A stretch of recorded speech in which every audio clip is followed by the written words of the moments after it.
Entre des catastrophes naturelles à répétition, des prises d'otages, des médecins maudits et des ambulances qui se crachent entre elles, pourquoi est-ce que les gens continuent de venir se faire soigner à l'hôpital de Grey's Anatomy? Oui, regarder des séries c'est aussi se poser beaucoup de questions, pas forcément utiles, pas vraiment intéressantes, mais toujours très étranges. Et aujourd'hui, c'est The Flash qui s'y colle. The Flash, les questions qui tuent.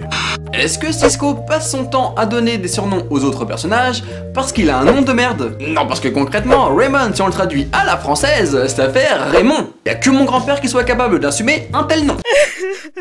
C'est peut-être pour ça d'ailleurs qu'il a du mal à conclure avec les filles. Parents indignes.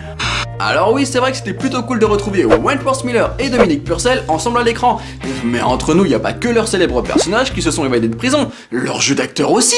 Même pour les photos promo, on voit qu'ils jouent mal.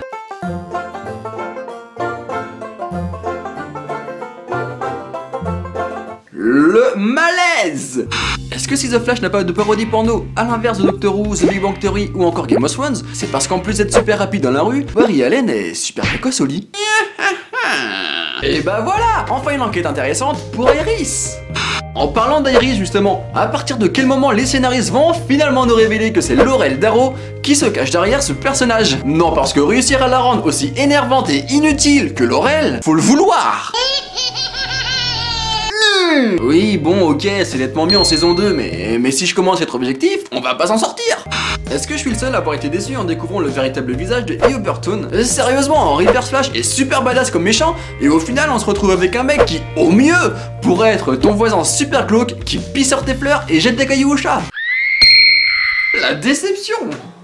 Que ce soit Reverse Flash, Zoom ou encore cet inconnu, chaque saison on met un an à découvrir qui se cache derrière les masques. Au bout d'un moment, on est en droit de se demander pourquoi Barry ne recrute pas directement la bande de Scooby-Doo. Ah ben oui, parce que eux, ils sont capables de répondre à cette question en seulement 20 minutes. C'est ça le talent.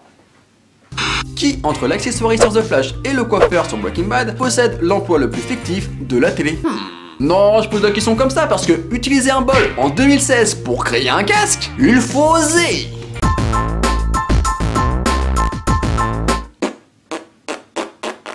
Si on récapitule, grâce à ses pouvoirs, Flash peut guérir super rapidement, voyager dans le temps et courir sur l'eau. Ce qui, il est vrai, est plutôt cool. Du coup, pourquoi est-ce qu'il a besoin de Arrow, un mec qui se prend pour Robin des Bois avec son arc pour résoudre certaines missions?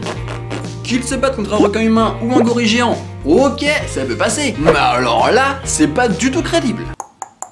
Arrow ne sert à rien avec ses flèches. Non. À en croire la série, pour avoir des abdos, il faut se faire électrocuter par un éclair. Quelqu'un a déjà essayé? C'est pas forcément pour moi que je demande parce que... Et toi, tu te poses quoi comme question devant The Flash?